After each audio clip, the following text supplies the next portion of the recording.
Good morning, good afternoon, good evening. This is Alan Burgos from the hashtag Walk with Land channel. Welcome and welcome back to our channel. Okay, so let us just honor our subscribers. They are now 5,861.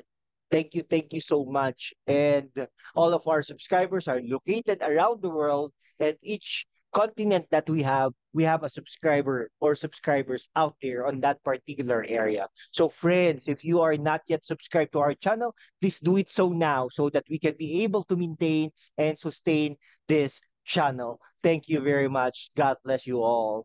Okay, so ano po, this morning, pag-usapan po natin, no, yung ano kasi siya nga po pala, no, araw-araw po tayo nagbabasa ng mga komento. Your comments mean a lot to us, to me, of course. And then as much as I can, kung may time ako, nagre-reply po tayo dun sa mga messages na yon. Okay? In one of the messages, nabasa po natin that wawalisin daw, no? Wawalisin daw ni Trillanes ang dynasty sa Caloocan City, no? Katulad ng ginawa ng Vico Soto sa Pasig City. Okay? Ano, ikumpara lang natin, no? Ikumpara lang natin yung dalawa. Okay? So Vico Soto and Trillanes. Vico Soto hindi pa po yan nagsenador. Okay? Hindi pa po yan nagsenador.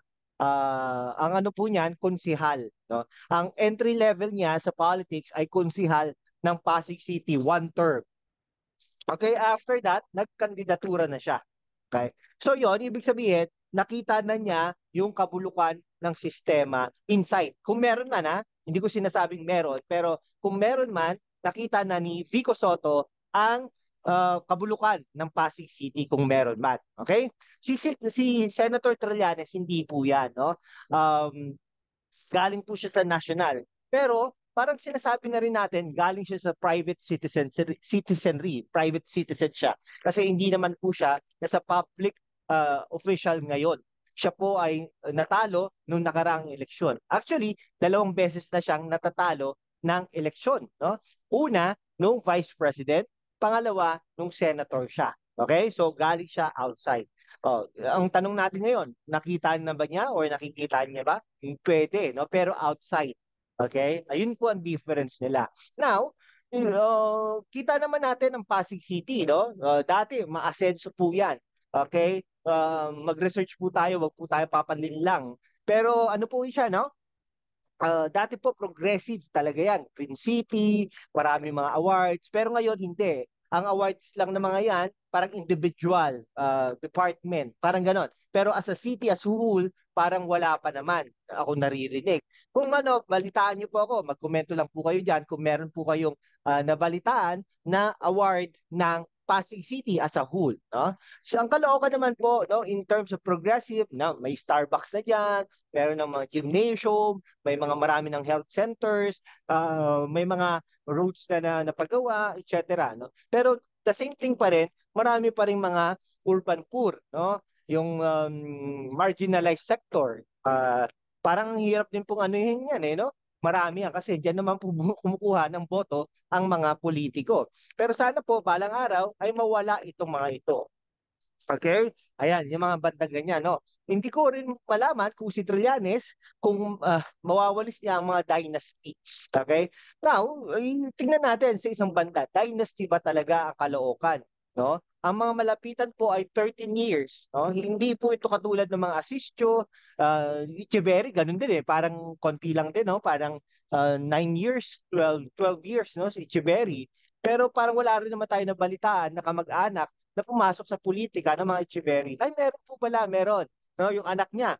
Okay?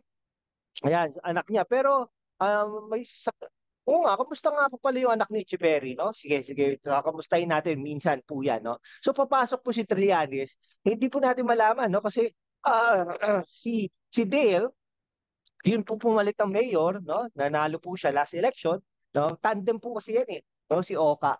Oka, dating mayor, ngayon congressman, 3 distrito na po pala ang Caloocan City, no? Yun yung nabasa ko nung last time eh, 3 distrito na yan. Okay, so ibig sabihin po niyan, ano, malaki yata yun, northern part eh, no? Doon, So tignan po natin kung talagang kayang walisin ni Trillanes ang dynasty ng Caloocan. Ngayon, ang tanong ngayon is pag nawalis niya ba, gaganda ba ang Caloocan?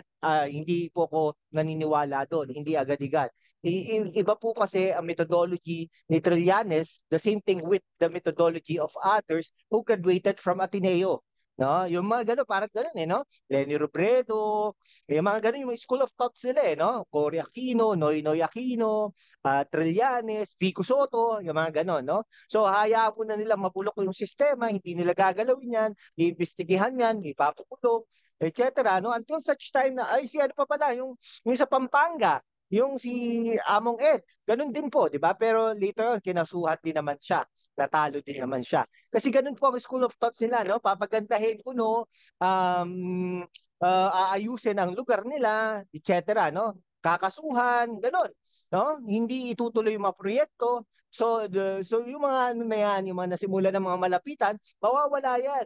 No, hindi yan tutuloy, no? Gagawa ng sariling proyekto si Trillanes. Baka nga yung City Hall na maganda na, no? Complex at tawag nila, ay baka ano pa yan, no? Gawing bulok, no? Ay, papabulok yan, hindi aayusin yan. Okay? Until such time na wala na, dilapidated na, and then sasabihin niya, ay, ano, kailangan nating baguhin ito. No? Kasi kung pinago, sa kanyang pangalan na yon, no? Katulad ng ginagawa ng Pasig City. Okay? So ganun po 'yon, no? Katulad nung ano, yung walkway kasi ang Pasig City dati sa panahon ng mga Eusebio ay prevention ang ginagawa.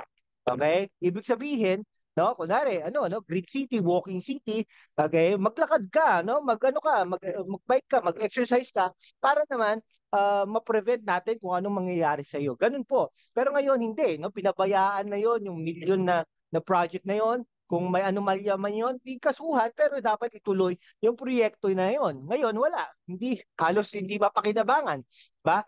Hinahayaang mabulok. Diba? Yung mga ganong bagay. So, pero sa isang banda, mali din naman na gamitin yung mga pangalan. Ayan din maganda dun sa, ano, sa Pasig dahil mga pangalan na ng mga known personalities ng Pasig ang ginagawa doon. Pero sana matuloy, no? Pero sa Caloocan, ganun din yun.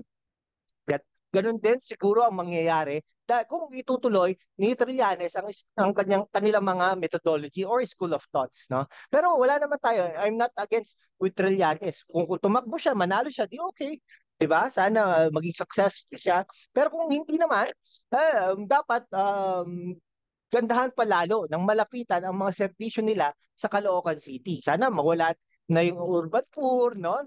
Dapat mapagpatayo na ng mga housing talaga, in-house housing, ang mga tao sa Caloocan, mga kalsada, walang pinipili kung kakape o hindi, ano na nila, no? Kasi ito, I believe that this is one of the major challenges na ma, um, maharap ng mga malapitan sa ngalan ng Trillanes, no?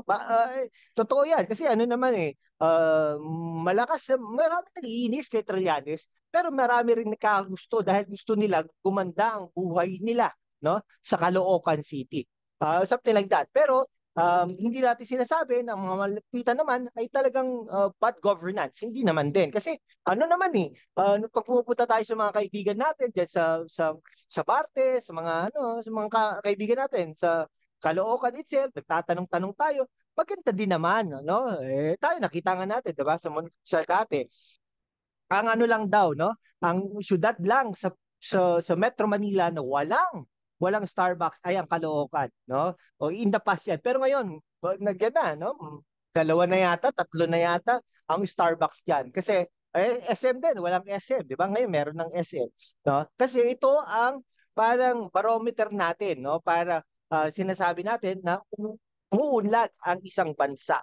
Okay, sige. Hanggang dito na lang po mga kaibigan ko. Maraming salamat po sa inyo. Kung hindi ka pa nakapag-subscribe, mag-subscribe ka naman kaibigan. Kasi po, hindi na ako mahihiya magsabi sa inyo. Ang goal po natin is for us to reach 100,000 subscribers. Thank you very much. God bless you all.